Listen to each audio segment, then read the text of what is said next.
আমাদের এই স্বাধীন বাংলাদেশে 2006 সালে 28 অক্টোবর মনে আছে আপনাদের, রাজধানীর পল্টনে ইসলামী ছাত্র শিবির জামাত ইসলামীর তরুণ 7 জন যুবককে সমস্ত হত্যা, খুন, ক্রসফায়ার, রিমান্ড, আয়নাগরের মাস্টার মাইন্ড শেখ হাসিনা তার নির্দেশে লগি বৈঠা নিয়ে সাপের মতো পিটিয়ে পিটিয়ে তাদেরকে হত্যা করেছিল। নিষ্ঠুর স্যাডিস্ট সেই আওয়ামী লীগ, ছাত্রলীগ, যুবলীগের ছেলেরা মৃত লাশের উপরে দাঁড়িয়ে নাচানাচি করেছিল। সেই দিন থেকে বাংলাদেশের রাজনীতির গতিধারায় বাংলাদেশের গণতন্ত্র, ভোটাধিকার, সাম্য, মানবিক মর্যাদা, সুবিচার বাংলাদেশ সেদিন তার পথ হারিয়ে ফেলেছে। সেই 6 সালের 28 অক্টোবর থেকে 24 সালের 5ই আগস্ট প্রায় 18 বছরের ইতিহাস ছিল স্বাধীন বাংলাদেশের একটি কালো যুগ। এই যুগে আমাদের কোনো গণতান্ত্রিক অধিকার ছিল না, ভোটাধিকার ছিল না, অর্থনৈতিক অধিকার ছিল না, বিচারিক আদালতে মানুষের প্রতি কোনো সুবিচার ছিল না। শিক্ষা ব্যবস্থাকে ধ্বংস করে আমাদের ঐতিহ্য, আমাদের জাতিসত্তা, আমাদের ইসলামী মূল্যবোধকে পরিকল্পিতভাবে ধ্বংস করা হয়েছিল। আমাদের এই দেশের মানুষের ভোটাধিকার হরণ করা হয়েছিল। কি বলেন ঠিক কিনা? 2014, 18, 24 তিনটা জাতীয় নির্বাচনের ভোট বাংলার মানুষ দিতে পারে নাই। আপনারা ভোলাবাসী কি ভোট দিতে পেরেছেন? সকালবেলা ভোটের দিন অনেকে রওনা হয়েছিলেন, কিছু দূর গেলেই মাঝখানে আওয়ামী লীগ, যুবলীগ, ছাত্রলীগ, পুলিশ লীগ, এই কয় লীগ বাধা দিয়ে বলেছে ভোট হয়ে গেছে, বাড়ি চলে যাও। আমরা ভোট দিতে পারি নাই। কেউ যদি জোর করে ভোট কেন্দ্রে যেয়ে আমরা ভোট দেওয়ার চেষ্টা করেছে, জনগণ 8টা 9টার সময় প্রিজাইডিং অফিসাররা বলেছে ব্যালট পেপার শেষ হয়ে গেছে, ভোট দেওয়া যাবে না। এটা কোনো ভোটাধিকার হলো? বলে আল্লাহকে বলেন, এই ছিল 14, 18, 24 ভোটাধিকার। বাংলাদেশে আমরা এই ভোট আর এইভাবে হতে দেব না। খুনি, ফ্যাসিস্ট, অত্যাচারী শাসক শেখ হাসিনা এইভাবে আমাদের গণতন্ত্র, আমাদের ভোটাধিকার, আমাদের রাজনৈতিক অধিকার, সাংবিধানিক অধিকার, আদালতের সুবিচার পাওয়ার অধিকার, অর্থনৈতিক অধিকার তারা সব করে নিয়েছিল। এই জন্য ইতিহাসে একজন জঘন্য, ঘৃণ্য, ফ্যাসিবাদী, ফ্যাসিস্ট হিসেবে সে চিহ্নিত হয়ে আছে। ফ্যাসিস্ট কাকে বলে? ফ্যাসিস্ট হচ্ছে কর্তৃত্ববাদী, স্বৈর শাসক। কারোর কথা সে শুনবে না, সে যা বলবে তার একার ইচ্ছাতেই দেশ চলবে। খুনি হাসিনা মনে করেছিল আমি আর আমার গোষ্ঠী শেখ পরিবার এই কয়জন ছাড়া কারো রাজনীতি, কারো ভোট, ব্যবসা বাণিজ্য, চাকরি, রাজনীতির সামাজিকতা কোন জায়গায় কারো স্থান হবে না যতদিন সে বেঁচে থাকবে। মনে হয় দেশ সেই চালাবে, এরকম কর্তৃত্ববাদী মানসিকতা, এত দাম্ভিক, এত অহংকারী হয়ে উঠেছিল মানুষ। আমরা 15টা বছর রাজনৈতিক দল আন্দোলন করলাম, নির্বাচন দাও, নিরপেক্ষ ভোট দাও, স্বৈরাচারী তুমি চলে যাও। আমরা পারলাম না। শত শত লোক জীবন দিল, লক্ষ লক্ষ মামলা দিয়ে আমাদেরকে জেলে আটকালো। আন্দোলন বারবার ব্যর্থ হয়ে গেল।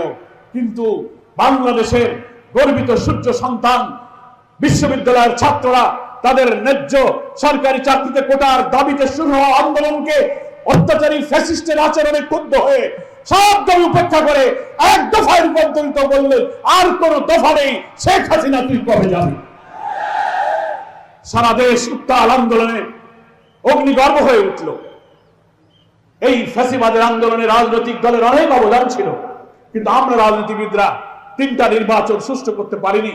বহু লোক জীবন দিয়েছে, বহু লোক কারাগারে নিহত হয়েছে, বহু মামলা হয়েছে, কিন্তু আমাদের তরুণ ছাত্ররা শেষ পর্যন্ত সেই আন্দোলন নিয়ে আমরা তাদের হাতে তুলে দিয়েছিলাম। আমাদের সন্তানেরা সেই আন্দোলনকে জীবন দিয়ে, রক্ত দিয়ে সফলতার মঞ্জিলে পৌঁছে দিয়েছে। আমরা আজকের ঐতিহাসিক সম্মেলনে জুলাই গণ অভ্যুত্থানের সেই সমন্বয়ক, সেই বৈষম্য বিরোধী ছাত্র আন্দোলনের বিপ্লবী ছাত্র নেতাদেরকে, ছাত্র জনতাকে আমরা অভিনন্দন জানাই, স্যালুট জানাই। সংগ্রামী ভোলাবাসী, আপনারা সে আন্দোলনের গর্বিত অংশীদার ছিলেন। আমরা কালো যুগে এতভাবে বোঝানো হয়েছে, শেখ হাসিনা বোঝে নাই। মানুষ হতাশ হয়ে গেল, মনে করলো এ বোধহয় আর যাবে না ক্ষমতা থেকে। কি বলেন, ঠিক কিনা? এত মামলা, এত আন্দোলন, 1, 2, 3টা ভোট হলো না, এরপরেও সে রাতের ভোট, দামি নির্বাচন, ইলেকশন ইঞ্জিনিয়ারিং, এটা সেটা করে সে থেকেই গেল। আমাদেরকে লোকেরা বলতো যে বাবা তোমরা এত রাজনীতি করো, এরে বোধহয় তোমরা ক্ষমতা থেকে সরাতে পারবা না। আবার অনেকে হতাশ হয়ে এমন কথা বলতো, মরা ছাড়া বোধহয় হাসিনা যাবে না। কি আপনারা কি এরকম ভাবতেন? মানে মরা ছাড়া যাবে না। তা আল্লাহর ইচ্ছা ছিল কি না, ওরে এখন মারার দরকার নাই। পৃথিবীতে অহংকারী, দাম্ভিক, ঘৃণ্য, আক্রোশের, হিংসার আগুনে জ্বলে পোড়া ব্যক্তিদের এই শিক্ষা নেওয়া দরকার ইতিহাস থেকে, যে মানুষের সাথে দুর্ব্যবহার করলে, অহংকারী হলে কি পরিণতি হয়। নির্লজ্জ, অপমানজনক একটা পতন এবং বিদায়ের দৃশ্য নিজে চোখে দেখে বিবেকের দংশনে দংশিত হওয়ার জন্য আল্লাহ তাকে ওই দিন মৃত্যুবরণ না করে নির্লজ্জ ভাবে পালিয়ে যেতে বাধ্য করেছে। ইতিহাসের অনেক পতিত স্বৈরাচার ইতিহাস আমরা জানি, কিন্তু শেখ হাসিনার যে নির্লজ্জ বিদায় হয়েছে, এখন কি অবস্থা? উনি চলে গেলেন, কোথায় চলে গেলেন? আমরা বলেছি যেখানকার মাল সেখানেই চলে গেছে। কি বলেন, ঠিক কিনা? যেখানকার মাল সেখানেই, আর যায় তো শান্তিতে নাই, পাগল হয়ে গেছে, অস্থির হয়ে গেছে। ষড়যন্ত্র, বিভিন্ন এজেন্সিকে কাজে লাগানো, মাঝে মাঝে অডিও ভিডিও দিয়ে বক্তব্য ছেড়ে দেয়। ইউটিউব, ফেসবুক দেখেন না, আসে এদেশের থেকে ওনার মুরিদরা বলে, আপা দেশের অবস্থা ভালো না, আপনি আসেন, আমরা আসি। আর উনি বলেন যে তোমরা চিন্তা করো না, আমি কাছাকাছি আছি, ঢুকে পড়বানে যে কোনো সময়। পয়েন্ট ঢুকার পর বাংলাদেশের এত বড় খুনি ফ্যাসিস্ট বর্বরের সাথে কি আচরণ করে ঢুকতে পারলে পরে আপনি দেখতে পারবেন। চলে গেলেন কেন? ওই দিন এত উন্নয়ন, এত আস্থা, জনগণ আপনার একেবারে কলিজার ঘিলু, তা আপনি চলে গেলেন কেন? পালান কেন? পালায় যায় কারা? পালায় চোর, পালায় ডাকাত, পালায় খুনি, পালায় মিথ্যাবাদী। ওই দিন আপনি গণভবনে থাকলে বুঝতে পারতেন, কোটি মানুষের এই জনতার ঢল যদি আপনাকে হাতে পেত, আপনার কি পরিণতি হতো ইতিহাস তা দেখতে পেত। আপনি চলে গেছেন, এখন আবার শর্ট করে বলে আসি কাছাকাছি, ঢুকে পড়বার, ঢুকে পড়েন না। এই বাংলাদেশের মানুষ এত বড় খুনি, এত বড় ফ্যাসিস্টকে আর বাংলাদেশের রাজনীতিতে নৈতিকভাবে, আইনগতভাবে কোন অধিকার দেবে না। দেবে না। অনেক the people will decide। এত বড় খুনি, এত বড় গণতন্ত্র হরণকারী, ভোটাধিকার হরণকারী, আলেম ওলামা, বৃদ্ধ বয়সে যাদেরকে জীবনে যারা একটা মিথ্যা বলে নাই, একটা টাকা হারাম খায় নাই, তারা হক নষ্ট করে নাই, তাদেরকে তুমি ফাঁসিতে ঝুলিয়ে হত্যা করেছ। আল্লাহর আরশকে বুঝে তোমার হৃদয় কাঁপেনি। এত বড় পাষাণ বাংলাদেশে ঢুকলে কি হবে? ঢুকে দেখো একবার কি হয়। অবিলম্বে অন্তর্বর্তীকালীন এই সরকারের কাছে আমরা দাবি জানাতে চাই, যারা দেশের অর্থনীতিকে শেষ করে দিয়েছে, 9টি মেগা প্রকল্প, রূপপুর পারমাণবিক কেন্দ্র সহ বিভিন্ন কেন্দ্র থেকে এই হাসিনার বিদায়ের পরে সব কাহিনী শ্বেতপত্র বেরোচ্ছে, লক্ষ লক্ষ, হাজার হাজার কোটি টাকা বিদেশে পাচার করেছে। সে, তার বোন রেহানা, তার ছেলে জয়, তার মেয়ে পুতুল, তার বোনের মেয়ে ব্রিটিশের প্রতিমন্ত্রী ছিল টিউলিপ, এখন সব শ্বেতপত্রে আসছে লক্ষ লক্ষ কোটি টাকা আত্মসাৎ করেছে, বিদেশে পাচার করেছে। মানবতা বিরোধী এই গণহত্যাকারীদের বিচার হওয়া উচিত। কি বলেন, ঠিক কিনা? বাংলাদেশের ট্রাইব্যুনাল গঠিত হয়েছে। আমরা বলেছি যে ট্রাইব্যুনাল তুমি বানিয়েছিলে, মিথ্যা ট্রাইব্যুনাল, মিথ্যা বিচারক, মিথ্যা সাক্ষী, বিদেশ থেকে বেলজিয়াম থেকে রায় লিখে দিয়ে কেলেঙ্কারির মাধ্যমে, স্কাইপে কেলেঙ্কারি থেকে রায় লিখেছ, সাজানো বানানো সাক্ষীদেরকে নিয়ে সেফ হোমে রেখেছ। সাইদি সাহেবের ওই সাক্ষী প্রমাণ, সুকরঞ্জন বালিকে তুমি সাক্ষী দিতে আদালতে আসছে, তুমি তাকে ডিবিতে ধরে নিয়ে ভারতে নিয়ে জেলে আটকায় রাখছো। এটা কি কোনো বিচার? রাজনৈতিক উদ্দেশ্যে বিচারিক হত্যাকাণ্ড, মিথ্যা বিচার করে তুমি ফাঁসি দিয়েছ। আমরা বলেছি তোমার এখন বিচার হবে। বলে যাওয়া কোথায় বুবুজান? যাবার জায়গা নাই। তুমি যে ট্রাইব্যুনালে পথ দেখাই গেছো, সেই ট্রাইব্যুনালই এখন তৈরি হয়েছে। আবার 226টার উপরে মামলা হয়েছে, খুনের মামলা, গণহত্যার মামলা, রেড অ্যালার্ট জারি হয়েছে, ইন্টারপোলে ওয়ারেন্ট হয়েছে, রেহাই নাই। তুমি তোমার সাঙ্গপাঙ্গদের কোনো উপায় নাই। 300 এমপি এখন খুঁজে পাওয়া যাচ্ছে না, মন্ত্রীদের খুঁজে পাওয়া যাচ্ছে না। আমাদের নেতাদের ফাঁসি দিতে তো তুমি মিথ্যার আশ্রয় নিয়েছো, তোমার বিচারের জন্য কোনো মিথ্যার আশ্রয় নেওয়া লাগবে না, সত্য ঘটনা দিয়ে তোমার কাম সারা যাবে। কি যাবে কিনা বলেন? মানে তুমি যে ট্রাইব্যুনালে আমাদের নেতাদের ফাঁসি দিয়েছো, নতুন গঠিত ট্রাইব্যুনালে মানবতা বিরোধী অপরাধীদের বিচারের জন্য এখন সেই আয়োজন চলছে, তুমি প্রস্তুত হও।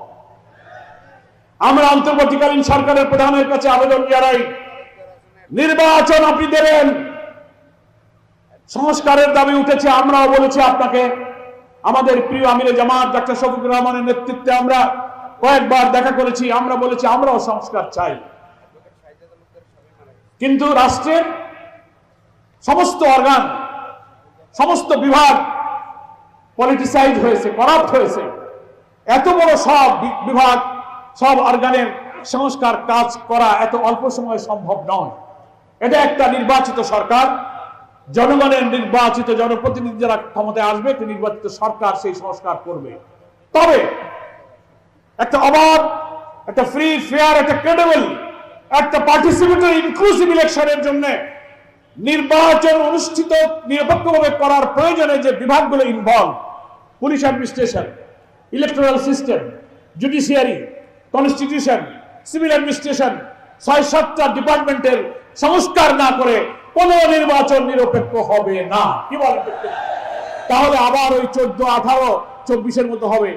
কেউ কেউ অস্থির হয়ে গেছে, বলে সংস্কার দরকার নেই, সংস্কার হলো কন্টিনিউয়াস প্রসেস, সংস্কার আর নির্বাচন একসাথে হবে। এই কথার মধ্যে আমরা অন্য গন্ধ পাই। কি বলেন, ঠিক কিনা? ওই দামি আমি আর মামুর নির্বাচনের মতো তোমরাও বোধহয় কেটে কুটে বাক্স ভর্তি করতে চাও। ভাইরে বাবারে, আমরা জামাত ইসলামী, আমরাকে তো টাকাও নাই, মাস্তানও নাই, আমরা তো ব্যালট কাটতে পারবো না, আমরা কেন্দ্র দখল করতে পারবো না। নিরপেক্ষ নির্বাচন হলেই আমাদের লাভ। তাই আমরা বলি, বাংলাদেশের মানুষ চায় একটি সুষ্ঠু নিরপেক্ষ নির্বাচন। নির্বাচনের জন্য যে ন্যূনতম সংস্কার প্রয়োজন, সেই সংস্কার শেষ করুন। রিফর্ম কমিশন গভর্নমেন্ট তৈরি করেছিলেন প্রায় 13টা, তার বেশ কয়েকটা রিফর্ম কমিশনের রিপোর্ট এসে গেছে, আরো ইনশাল্লাহ আসবে।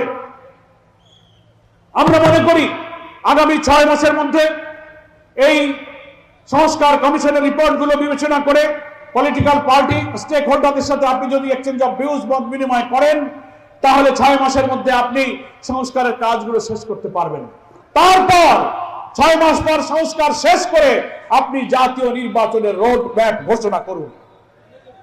তাতে যতটুকু সময় লাগে, আমরা যদি একটা সুষ্ঠু নির্বাচনের জন্য 15 বছর অপেক্ষা করতে পারি, তার একটা ভালো নির্বাচনের জন্য 2-4 মাস আগে হলো কি পরে হলো, এটা আমাদের কাছে গুরুত্বপূর্ণ নয়। আমাদের কাছে গুরুত্বপূর্ণ নির্বাচনটা নিরপেক্ষ হবে কিনা। ততটুকু সময় দিতে জামাত ইসলামী রাজি আছে। কি বলেন, ঠিক কিনা? এই সংস্কার এবং নির্বাচন দ্রুত সম্পন্ন করুন। যৌক্তিক সময় যেটুকু লাগবে জামাত ইসলামী সে সময় দেবে। তবে এই নির্বাচনের আগে মানবতা বিরোধী অপরাধীদের বিচার কাজ করতে হবে। জনগণ এটা দেখতে চায়।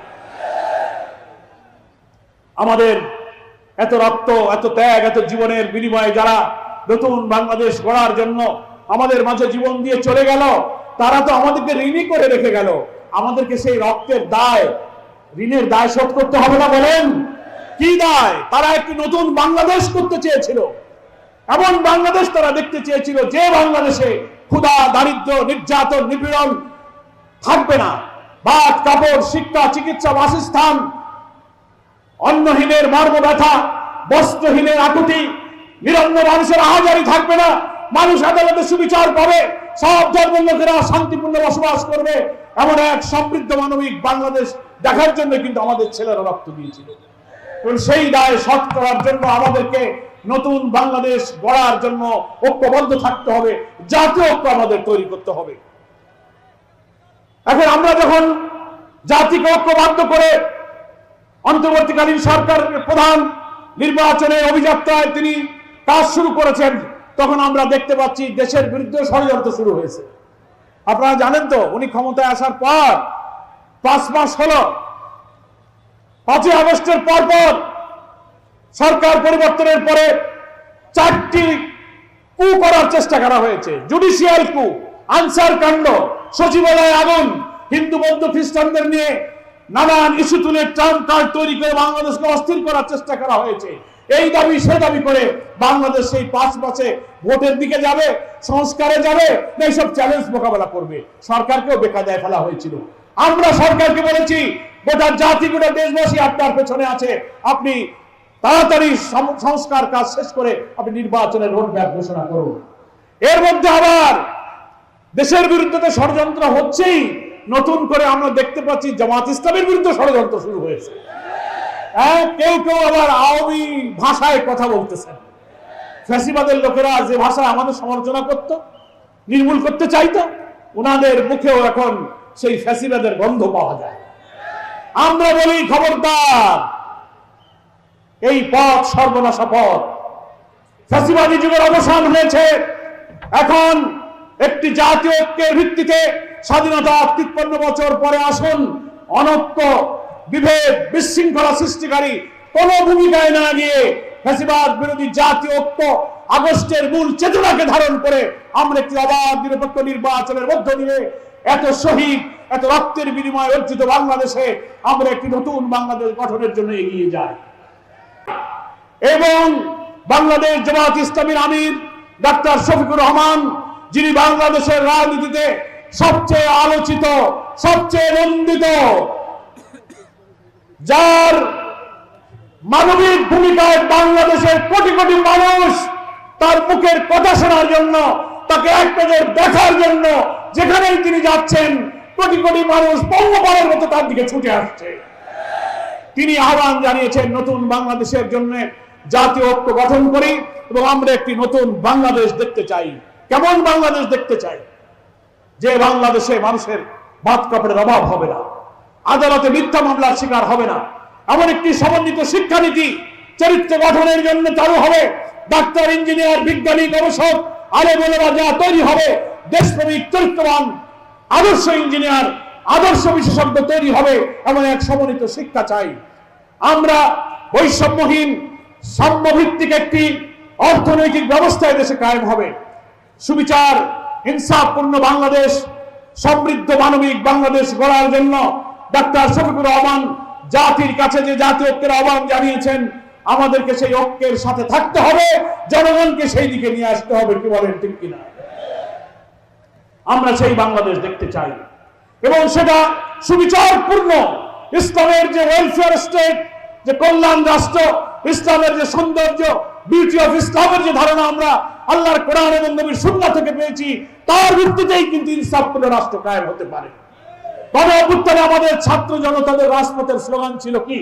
We want justice.